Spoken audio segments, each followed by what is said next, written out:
Entrepreneurship-through-acquisition, or ETA, is going to help with making sure that these folks nearing retirement age can ultimately transition their business to the next generation, and then making sure the continuity of jobs stays there in the economy.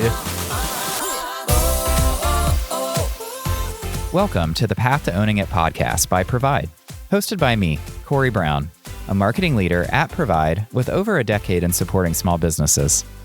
Whether you're an aspiring or established founder, here you'll find tools and advice to start building your legacy and take your business to new heights. To help you achieve your entrepreneurial ambitions, each month we'll tap into our unparalleled network of industry experts who will join us on our quest to provide the answers to your most pressing questions. Like what you hear? Follow us on Apple Podcasts, Spotify, or wherever else you listen. Today, I'm talking with Matthias Smith, founder and owner of Pioneer Capital Advisory LLC, a consulting firm that helps entrepreneurs secure SBA 7A financing to acquire a business. Since launching in May 2022, his firm has helped 115 business buyers close on more than $250 million of SBA 7A financing.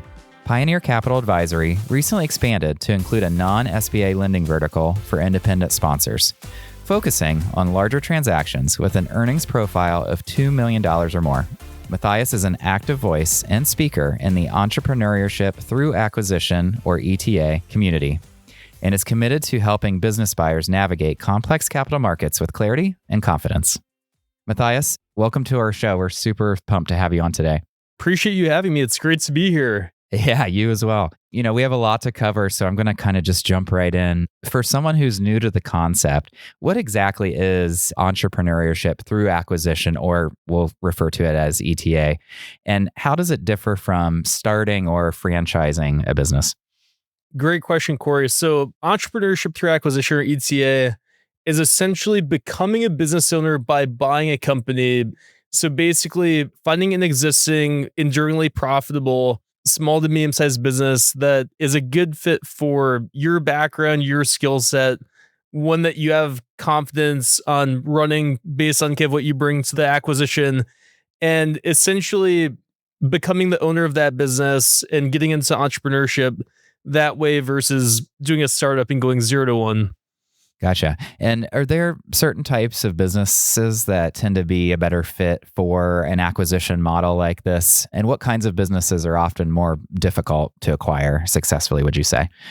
Some of the most common types of businesses that I've seen people buy, Corey, are lots of the classic companies. So the plumbing business, the HVAC company, roofing contractors, landscaping firms, those are kind of archetypical classical ETA deals. I would say outside of that, lots of just different type of professional companies, marketing firms, accounting businesses, anything that kind of has a financing need that's sympathetic and compatible with SBA financing based on the size specifically. Gotcha. And why are those businesses, why do they tend to be a better fit for this sort of model? A lot of those, if you have a general manager in place or you have some type of a management team, for the buyer to come in, if they're coming from a corporate background, they've led a team of people, they've managed a P&L statement, they can come in to professionalize the business where you currently have kind of the foundation in place as far as kind of the business model, what different people do in different roles. And it's kind of more of a plug and play. Not to downplay how much work it is to run a business, of course, but generally speaking, I would say it's also kind of easier due to the fact that many of these service companies are just very necessary. For example, earlier this year, my furnace went out shortly after I bought my house, and you're always going to need to have an HVAC contractor, right, to install a new furnace unless you know how to do it on your own. Yeah, absolutely. Sorry that happened, by the way. That's always the worst, right? After as soon as you buy a house, something like that happens. You had mentioned one's own like professional experience. How should one think about that as a factor in determining what type of business they might be qualified or that they might succeed in purchasing? So the way I typically tell people to think about it is if you're going from a white collar background to buying a white collar business, going from working in Amazon corporate to buying a marketing agency is typically more of a natural fit than going from that background to buying a plumbing business or a landscaper. So the first thing I tell people is think about the employee base or kind of the workforce base that you ultimately want to lead and oversee. And do you feel like you have the attributes professionally to run that type of business? So like I myself, candidly, I would not be qualified to run a landscaping business. I would just not be a natural fit. Based on your background professionally, what type of personnel do you feel like you would connect with most fluidly? The second thing is think about, based on your skill set, what you feel like you could actually bring to add value to the business that you're purchasing. And so those are a couple of different variables that I typically tell people. Yeah, no, I think you make some good points there. Now, we've mentioned SBA 7A financing specifically, and I know that's something that you are an expert in. So can you explain how SBA 7A financing works in the context of buying an existing business? So SBA 7A financing is the program that you as a business buyer could use if you're getting an SBA loan to buy a small business. The loans themselves go up to $5 million. If you're buying just a business, either an asset purchase or a stock purchase with no real estate, it's a 10-year term loan fully amortizing. If you're buying a business with a commercial building, if the building is at least 51% of the whole budget, then it can be a 25-year loan. And then generally speaking, the down payment is going to be 10% based on the total uses of funds or the total loan budget, meaning the purchase price of the business plus everything else that you're financing. So your attorney fee, if you have an accounting firm doing financial due diligence for you, whatever that cost would be, bank closing costs, working capital, all of that can combine together. It's a commercial loan that's originated by a bank where the government is backstopping, generally speaking, 3/4 of the loan for the bank. And so it's not the SBA issuing the loan. They're kind of effectively the financing partner or the insurance company backing the bank. When you think about all of that, it's really a powerful tool. What other considerations do you think business buyers should keep in mind when it's time to structure an acquisition from both the debt and equity perspectives to really ensure a balanced and financeable deal? Yeah, so some of the biggest things I would say, especially now in the current environment, is many banks now are really emphasizing how much post-close liquidity you as a buyer are going to have after you make the portion of the down payment coming from you. And so what I mean by that is, say that you, Corey, are a business buyer, you're going to buy a company for $1 million, and that includes the purchase price of the business plus everything else, and the down payment's $100,000. Let's say you have $200,000 of cash and taxable stocks in your personal financial statement before contributing the $100,000 for the down payment. You're going to have $100,000 left after the fact.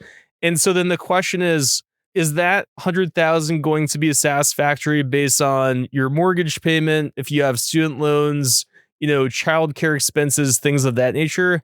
And in the current environment, banks are really trying to see, is this buyer going to be able to stand on their own after the acquisition happens, especially if the business goes through the J curve and things can be a little bit turbulent after the fact. So, maybe you have a key employee that you lose, you have to run another hiring process that results in a slowdown in sales, profitability, and similar.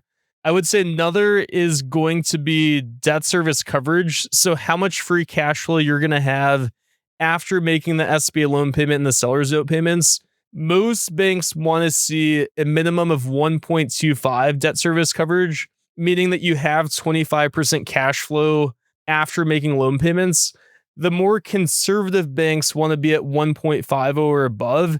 And I candidly think that's a good spot to be. As a buyer, the better that you want to sleep at night, the higher you want your debt service coverage to be. Other considerations from a debt and equity standpoint is figuring out from a kind of debt stack standpoint, on the margin, if you can get a seller to hold a seller's note for part of your deal, does it make sense to do more financing on the seller's note or on the SB loan based on what the term and the amortization is on the seller's note? So let's say that you, Corey, are buying a marketing agency or a podcast agency, and your seller is only willing to hold a seller's note on a 7-year amortization, meaning that the repayment schedule is 7 years. But on the SBA loan, it's going to be 10 years for the amortization. If the interest rate on both the seller's note and the bank loan is identical, it probably makes sense to have the dollar on the SBA loan because your payments could be lesser. But let's say all of a sudden the interest rate's higher in the seller's note and the amortization is shorter, then it also makes sense to park that dollar that you're financing on the SBA loan. And so basically kind of figuring out how do you want kind of the debt and the equity to be structured in a way that's going to give you the best debt service coverage and the most flexibility. I'm curious, based on your expertise over the last 3.5, 4 years, has the profile of the typical SBA 7A business buyer evolved much? Any major shifts you've observed in the types of buyers entering the space? The biggest shift that I would say, Corey, is from an experience standpoint, the buyers that are getting financed with the most ease, either they have management or P&L experience, having led or overseen a team, irrespective of the size, and they're more of kind of that avatar profile of buyer coming into the ETA space that are closing on deals compared to people that have come from individual contributor type roles, whether it's been someone that's worked in consulting, investment banking, private equity, where they're a little bit greener and younger in their career.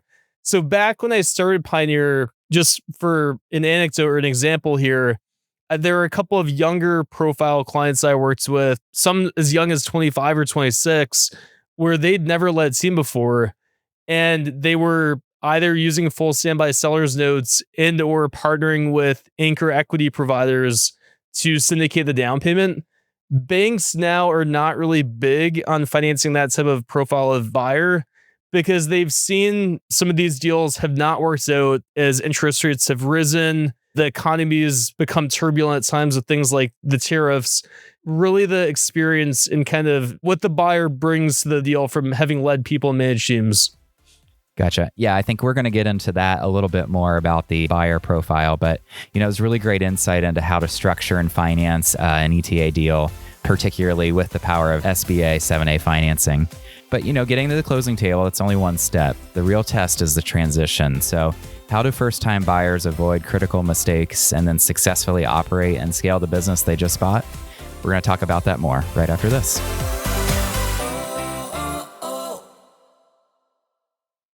Are you fresh out of school with big dreams and ambition to achieve them?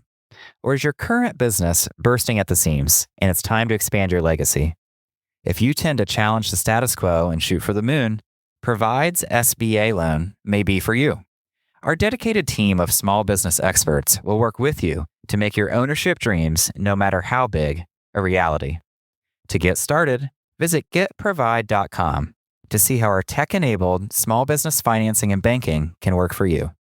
Again, that's getprovide.com for when your aspirations of business ownership exceed traditional limits.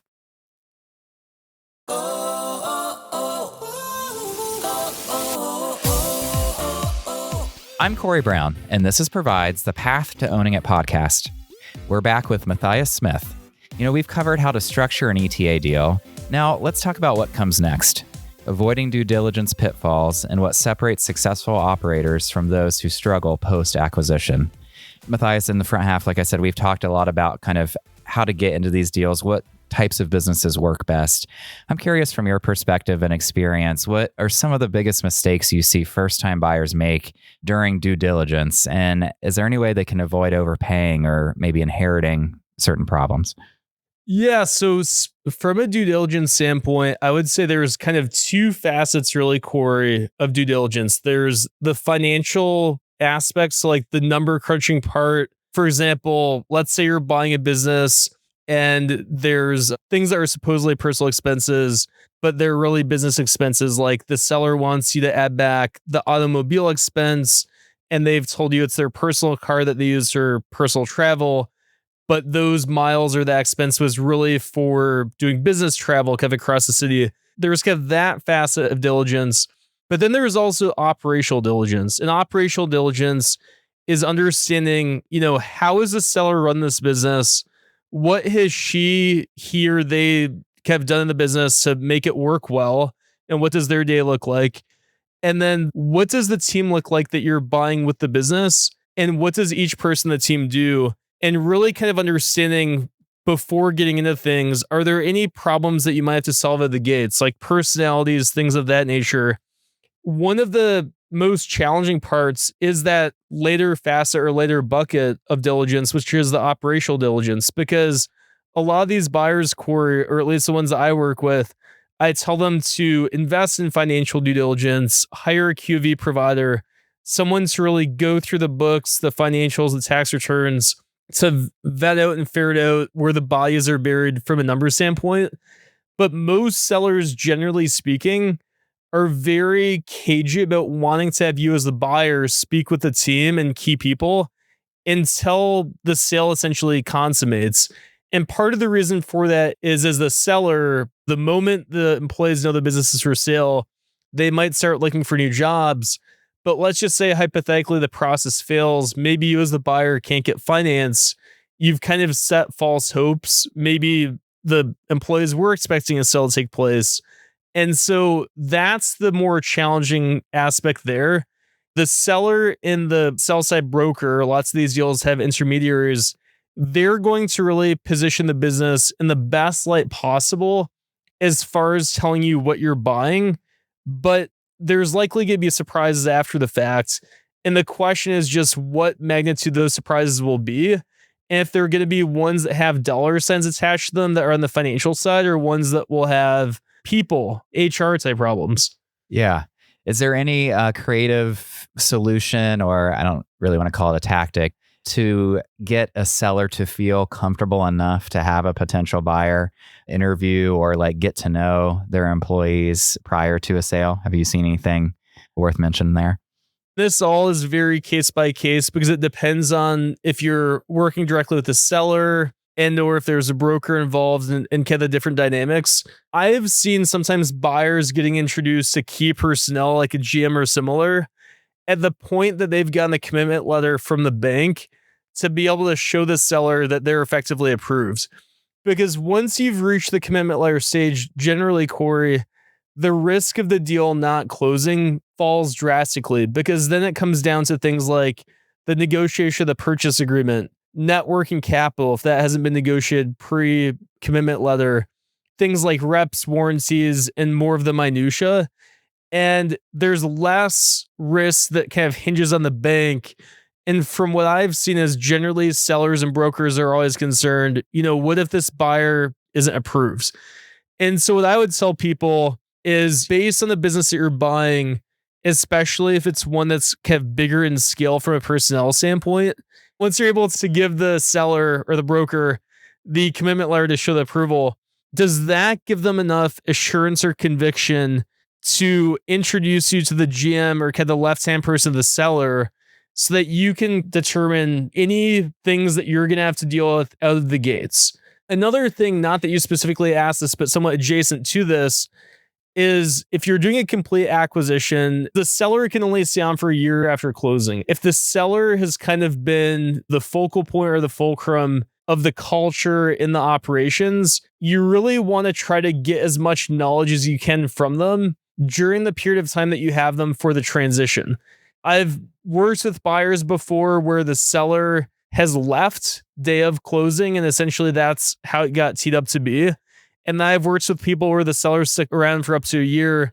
Generally speaking, something in the middle of that, when the seller's there for at least a couple of months to make introductions to vendors, key customers, and personnel, that's when things go the best.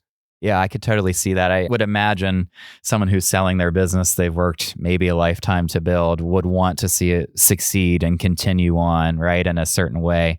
And that kind of leads into my next question. I'm curious if there's any other tips after someone acquires a business other than perhaps inheriting the seller for a little while and kind of getting their knowledge transfer. They're still having to run and scale this business. Are there any early actions that separate a successful post-acquisition from those who struggle outside of the seller remaining on?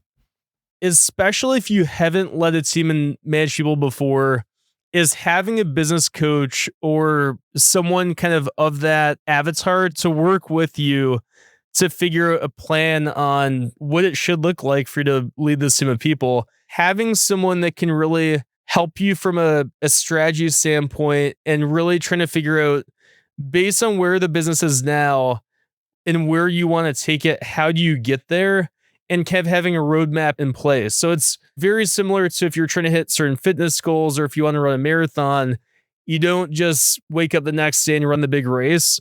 Another thing I would say is knowing what you're good at and what you're not and what you should be hiring people for. So things like a fractional CFO, an accountant, someone that can do payroll, it's not going to be the highest and best use of time for many business owners to be the ones doing their own books. If you're phenomenal at sales, your time is much better spent doing sales. And so one thing I'd advocate to many business owners is when you're in that LOI financing process is to figure out what does the seller's accounting, financial CFO, vendor relationship look like? Is it a company that knows the business well, one that you feel comfortable continuing with, or is it something that you should find someone else for? And anything that you know is kind of mission critical that the business should have that you shouldn't be doing yourself is figuring out kind of how to delegate that and who the strategic partner should be.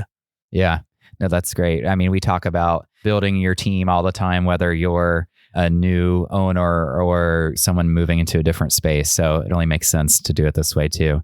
Looking broadly now, I want to ask, how do you see entrepreneurship through acquisition kind of shaping the future of small business ownership in America, really especially as many baby boomers are set to retire in the coming years? Yeah, so I think it's going to play an even more important part in our economy for that purpose, Corey. So if you've been working in corporate America, at an established business, generally you have some sort of retirement plan, a 401k or similar that you can contribute to. And so that's kind of the nest egg when it comes to hanging up your hat and deciding to transition to the next phase of life. For many business owners, some people have retirement plans, some people don't.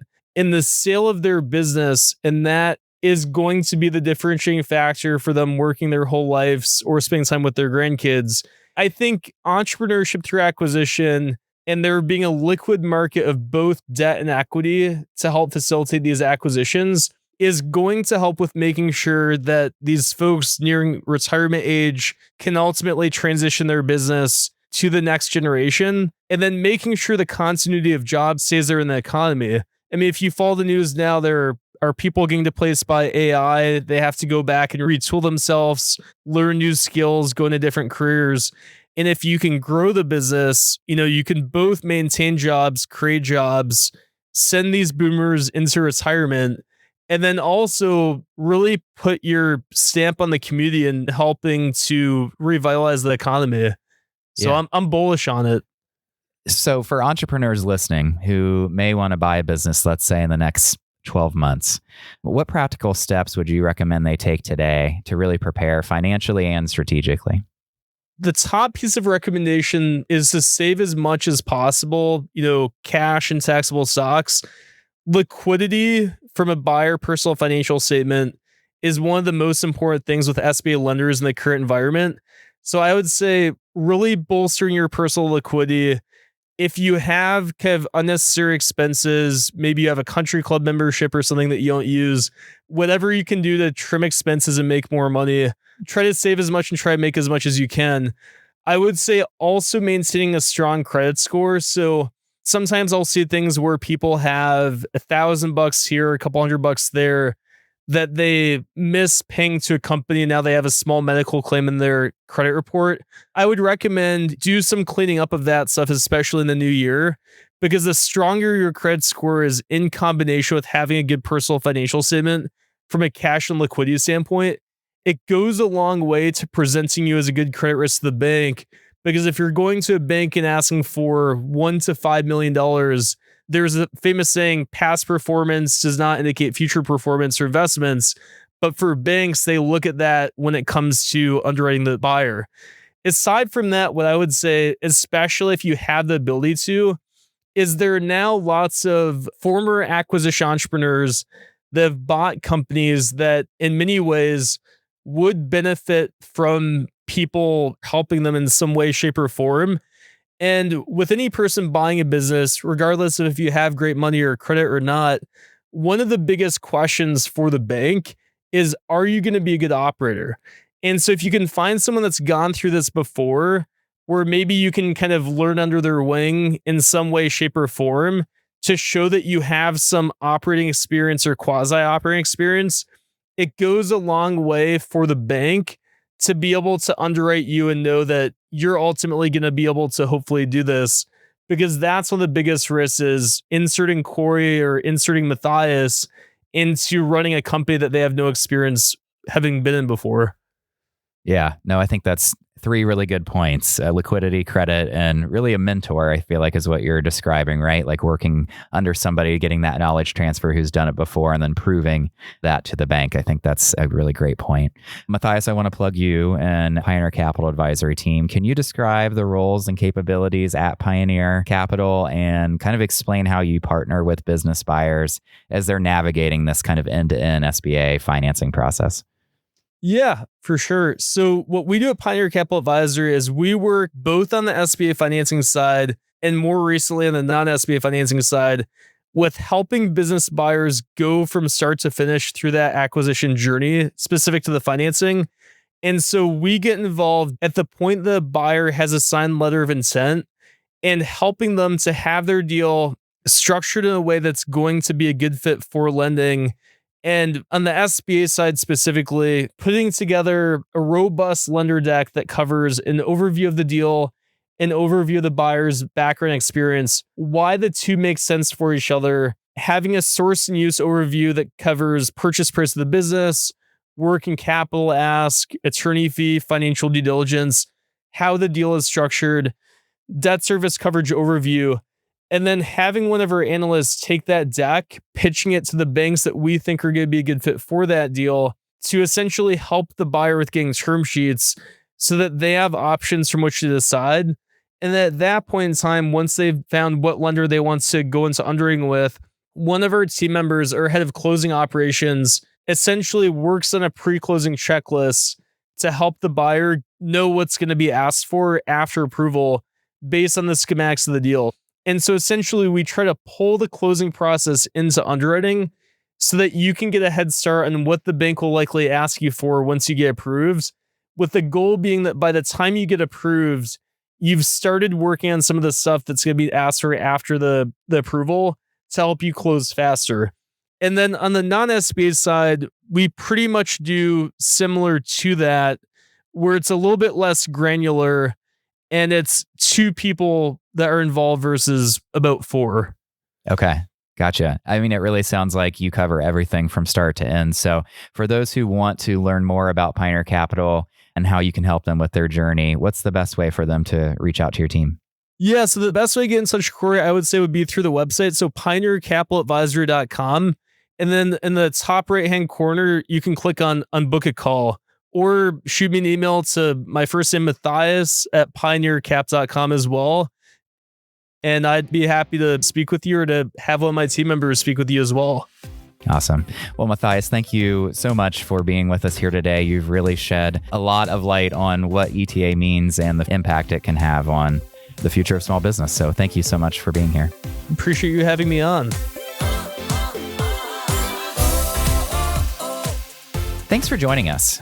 The path to owning a business is a nuanced journey. We hope you discovered something in this episode that eases your path to success. If so, leave us a review on Apple Podcasts or Spotify. Have a topic you'd like discussed in a future episode? Drop us a line in the comments section or send us a message on social media. If you're ready to take control of your future and start building your legacy, be sure to visit getprovide.com. You can view our resources page for more helpful tools, learn how our all-in-one financial and banking products can help you on your path to business ownership, and pre-qualify for financing in under 2 minutes with no impact on your credit score. The path to owning it is brought to you by the team at Provide, and it's produced by PodCamp Media, branded podcast production for businesses. PodCampMedia.com. Producer Dusty Weiss, editor Harrison Fonder. For Provide, I'm Corey Brown. Thanks for being on the journey with us.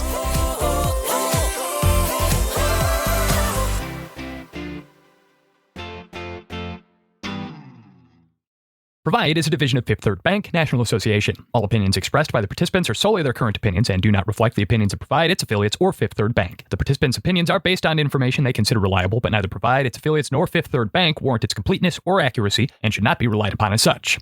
This content is for informational purposes and does not constitute the rendering of legal, accounting, tax, or investment advice or other professional services by Provide or any of its affiliates.